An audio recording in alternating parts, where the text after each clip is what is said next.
बोला बोला शंकर भगवान की।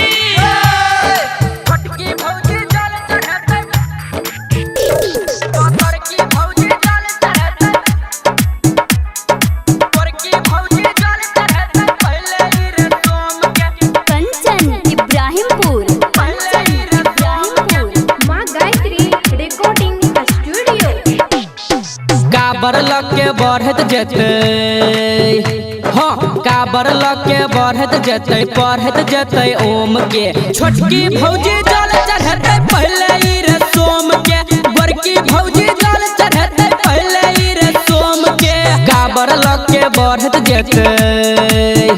हाँ काबर लके बढ़त जते पढ़त जते ओम के बड़की भौजी जल चढ़ते पहले ही रे सोम के पातर की भौजी जल चढ़ते पहले ही रे सोम के पहले ही रे सोम के पातर की भौजी जल चढ़ते कंचन इब्राहिमपुर पहले ही रे सोम के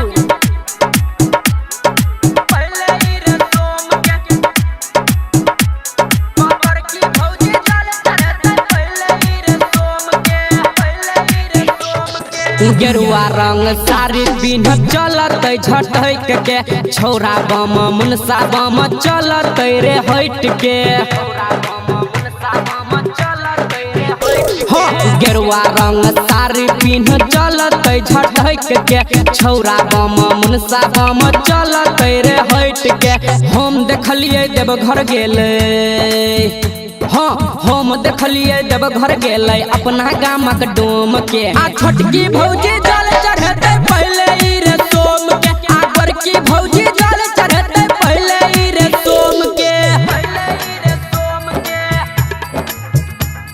आकर की भौजी जल चढ़ते कंचन इब्राहिमपुर अभी आप सुन रहे हैं सावरिया म्यूजिक। छोटकी भौजी जल चढ़ते पहले ही रे सोम के बड़की भौजी जल चढ़ते पहले ही रे सोम के बोलबम के नारा छै रे बाबा एक सहारा छै शिव जी के सेना चले देखी कते प्यारा छै हाँ बोलबम के नारा छै रे बाबा एक सहारा छै शिव जी के सेना चले देखी कते प्यारा छै लड्डू लाल गाबो मिता हाँ लड्डू लाल गाबो मिता सुना के अगला बम के आ छोटकी भौजी जल